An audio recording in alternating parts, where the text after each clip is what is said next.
Good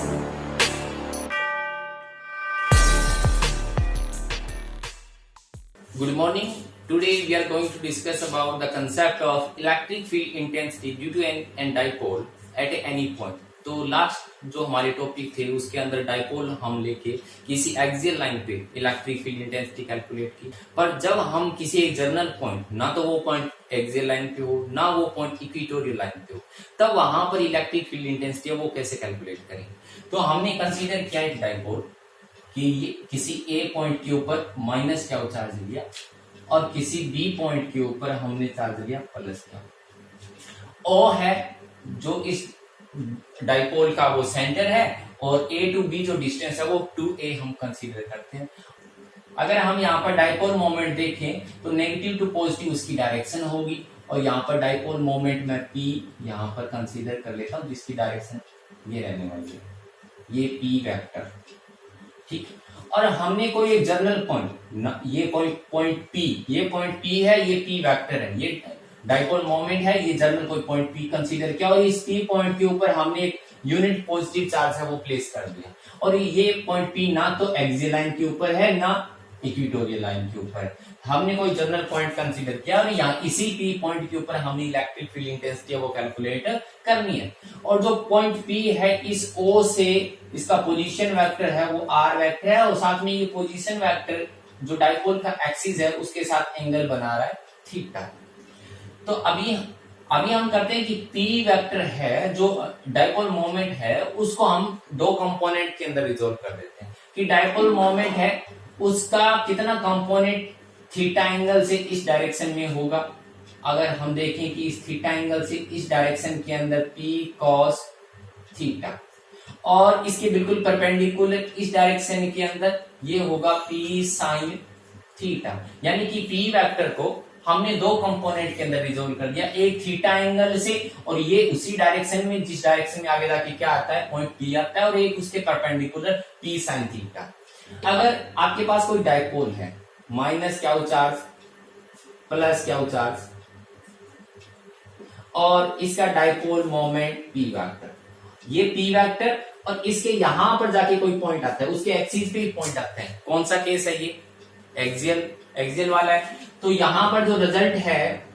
इसी p point p के ऊपर जहां पर यूनिट पॉजिटिव चार्ज आप प्लेस कर रहे हो, अब ये जो डिस्टेंस है उसको अगर मैं r कंसीडर करूं तो यहां पर इलेक्ट्रिक फील्ड इंटेंसिटी कितनी होती है आप डायरेक्ट फॉर्मूला जानते हो, E is equal to 1/4 epsilon naught 2p upon r cube. ठीक है, अगर मैं केस देखूं इक्वेटोरियल वाला तो यानी कि इस p के बिल्कुल परपेंडिकुलर कोई पॉइंट p अगर आप कंसीडर करो, यहाँ per unit positive charge place करो तो p जो डाइपोल मोमेंट है वो इधर है और इस p वेक्टर के बिल्कुल परपेंडिकुलर जो आपने पॉइंट है वो कंसीडर किया तो ये कौन सा कहलाएगा इक्वेटोरियल। और यहाँ पर जो इलेक्ट्रिक फील्ड इंटेंसिटी है वो कितनी आती है 1/4 epsilon naught p upon r cube, ये रिजल्ट आता है। तो इस केस के अंदर देखें कि ये जो पॉइंट है और यहां पर ये जो कंपोनेंट है यानी कि p cos थीटा, मैं इस p को अगर रिप्लेस कर दूं p cos थीटा और आगे जाके ये पॉइंट आ जाता है तो ये कौन सा है p cos थीटा और आगे जाके ये पॉइंट आ जाता है, कौन सा केस हुआ एक्सियल वाला। तो यहाँ फॉर्मूले में क्या क्या चेंजेस होंगे, E is equal to 1/4 epsilon naught 2p, p अगर p था तो हमने p कंसीडर किया, अब p cos थीटा है तो इसको क्या कंसीडर करें p cos थीटा। ठीक है, इसका इस कंपोनेंट के कारण यहां पर इफेक्ट क्या होगा, हमने डाइपोल को कंसीडर के लिए डाइपोल का इफेक्ट है ना वो इसके अंदर डाल दिया और इस कंपोनेंट के अंदर यहां पर इलेक्ट्रिक फील्ड इंटेंसिटी कितनी होगी वो इसको कैलकुलेट करके एक के कारण कर लिया। दूसरा कंपोनेंट ये है p sin theta,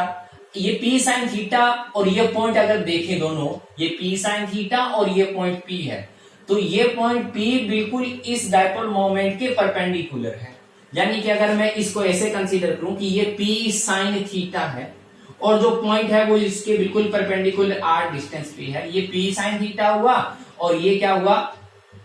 perpendicular distance r के ऊपर कोई पॉइंट p है, तो ये कौन सा केस हुआ इक्वेटोरियल के अंदर रिजल्ट क्या आता है E equal to 1/4 epsilon naught अगर P हमने कंसीडर किया था तो अब P ले लिया, और अभी इस केस के अंदर क्या है, P साइन थीटा, तो यहां पर P साइन थीटा हमने कंसीडर कर लिया। तो ये दो कंपोनेंट, यहां पर दोनों कंपोनेंट के कारण हमने क्या कैलकुलेट कर ली, इलेक्ट्रिक फील्ड इंटेंसिटी, एक्सियल और इक्वेटोरियल। साथ में अगर मैं इसको दोनों केस को अलग अलग रिप्रेजेंट कर देते हैं कि मैं इसको अगर E1 कहूं, क्योंकि एक ही केस के अंदर हमने दो जो इलेक्ट्रिक फील्ड इंटेंसिटी उसको इंक्लूड करना है। तो E1 मैंने क्या किसको कह दिया कि एक्सियल वाला, और E2 मैंने क्या कह दिया, इक्वेटोरियल वाला। और ये E1 और E2 में दोनों कंपोनेंट हैं, ये P पॉइंट पर रिप्रेजेंट करूं एक साथ, तो क्या होगा कि अगर देखें ये P cos थीटा है और उसकी डायरेक्शन ये है, और इसके कारण इलेक्ट्रिक फील्ड इंटेंसिटी यहां पर कितनी होने वाली है, E1, तो उसकी डायरेक्शन क्या होगी, अगर P cos थीटा है, डाइपोल मोमेंट की डायरेक्शन क्या होती है, पॉजिटिव, नेगेटिव टू पॉजिटिव, और यहां पर पॉइंट रखा है वो क्या रखा है, पॉजिटिव, और ये पॉजिटिव के पास ये नजदीक है, तो इसका नेट इफेक्ट क्या होगा, आउटवर्ड होगा, इससे दूर होगा। तो यहां पर जो E1 रहने वाला है उसकी डायरेक्शन ये रहने वाला, ठीक है। और जो E2 होगा ये P साइन थीटा है, ये P sine theta dipole moment की डायरेक्शन क्या होती है, नेगेटिव टू पॉजिटिव होती है, और इसके यहां पर ये बिल्कुल परपेंडिकुलर है, तो इसमें ये पॉजिटिव है, ये पॉइंट पॉजिटिव है तो ये इसको रिपेल करेगा, ये नेगेटिव है तो ये इसको अट्रैक्ट करेगा, और नेट क्या होगा इसका बिल्कुल इफेक्ट ये रहेगा आपका E1 और E2 दोनों में एंगल, इन दोनों में एंगल कितना है, 90 डिग्री, एक दूसरे के बिल्कुल परपेंडिकुलर हमने कंपोनेंट रिजोल्व किए, तो इन दोनों में भी एंगल कितना रहने वाला है, 90 डिग्री, और E1 और E2 का नेट रिजल्टेंट क्या होगा उसको मैं कहूंगा E। तो एक्चुअली E देखें, E होगा वो होगा E square is equal to E1 square plus E2 square, या इसका स्क्वायर हटाओ, इसके ऊपर क्या कर दो, रूट। ये जो नेट इलेक्ट्रिक फील्ड है इस P पॉइंट के ऊपर इस डाइपोल के कारण रहने वाला है, तो इसको कैलकुलेट करते हैं। तो E है वो क्या है, रूट ऑफ E1 है आपका 1/4 पाई एप्सिलॉन नॉट 2P, और क्या ये cos theta divide by R3, और इसका स्क्वायर प्लस फॉर्मूले के अकॉर्डिंग प्लस E2 स्क्वायर क्या है, 1/4 pi epsilon not 1/4 pi epsilon naught P sine theta divide by R3, और इसका स्क्वायर, और ऊपर है root.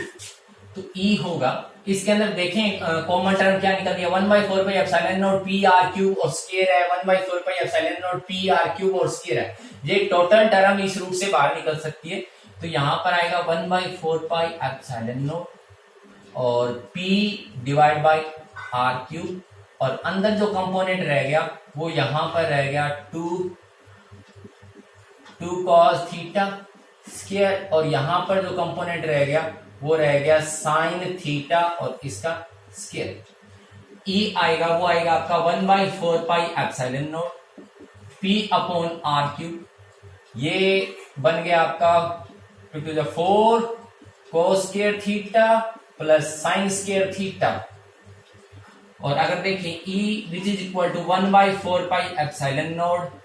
P upon R3, 4 cos square theta को मैं दो टुकड़ों में तोड़ देता हूं, कैसे, 3 cos स्क्वायर थीटा, कितना बच गया, a cos square theta, cos square theta, साथ में क्या है, साइन स्क्वायर थीटा, और E जो होगा वो होगा आपका 1/4 pi epsilon naught P upon R3 cos square theta plus sine square theta 1, तो रूट के अंदर 3 cos स्क्वायर थीटा प्लस 1, तो ये net effect electric field intensity का इस पॉइंट P के ऊपर रहने वाला है। तो ये हमने कैलकुलेट किया electric field intensity at any point due to a dipole.